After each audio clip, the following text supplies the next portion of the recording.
Lots of early speculation right now over what kind of weapon could have brought down flight MH17 if it had been shot down. For more on that, we're joined on the phone by former U.S. Air Force intelligence officer Colonel Cedric Leighton. Colonel, thanks for joining us. I want to get right into this. This plane was supposedly cruising around 30,000 feet. That's what officials are telling us. What kind of weapon does it take to bring down a plane at that height?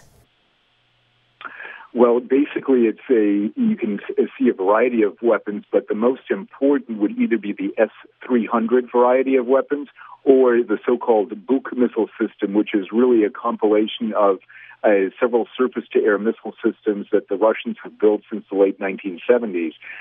Those weapon systems can track aircraft anywhere from 50 feet off the ground all the way up to 72,000 feet. So that's well within the range of what a commercial airliner would be flying.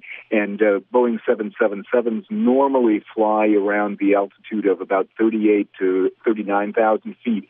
And so it's highly likely that if this aircraft was brought down by a missile system, which is a distinct possibility, that it was one of these systems that did it.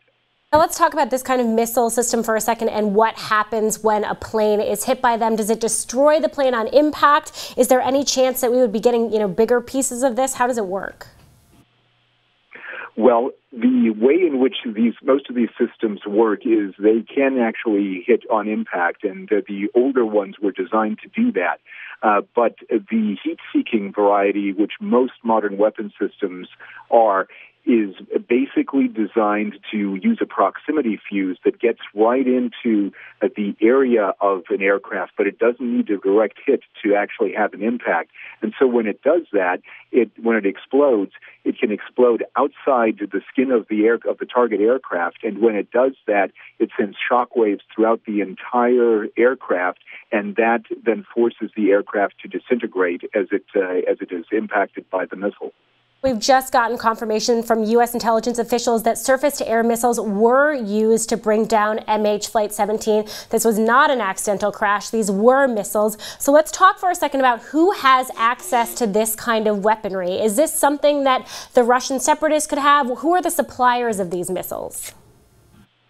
It's rare for the Russian separatists or a separatist group that doesn't have state sponsorship to have those kinds of missiles, although it is possible. Certainly the Russians have these missiles. They built them. The Ukrainians also have some of these missiles in their inventory, but they are highly unlikely to have used these for a variety of reasons. One of them is that they don't have as many as they used to have because of maintenance issues. Now, let's talk about the possibility that this could have happened on accident. We're talking about a commercial airliner here. Is there any way it could have been a mistake, that they could have thought this was a military jet? Yes, it is possible to mistake a commercial airliner for a military jet.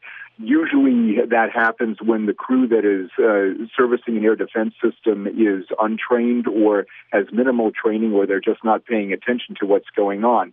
But we've had a situation back in 1988, the U.S. Navy shot down an Iran air jet that was transiting from Tehran to Dubai.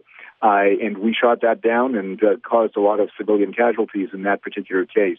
The other case that comes to mind, of course, is one from the Soviet Union, and that's the 1983 shoot-down of KAL-007, which was the Korean airliner that was bound for Seoul that strayed into Soviet airspace at the time, and it was shot down there. So these things do happen. That's why it's very important for air defense crews and people who are manning missiles to pay attention to the commercial aircraft that are flying in their area, and to make sure that they can distinguish between a flight of military aircraft, whether they're transport aircraft or fighter aircraft, and a civilian jetliner. And that's the key thing, is to be able to make those distinguishing calls there and make sure that they can actually be worked in a way that makes sense from a command and control perspective. Leighton, really interesting analysis. Thanks for taking the time to join us.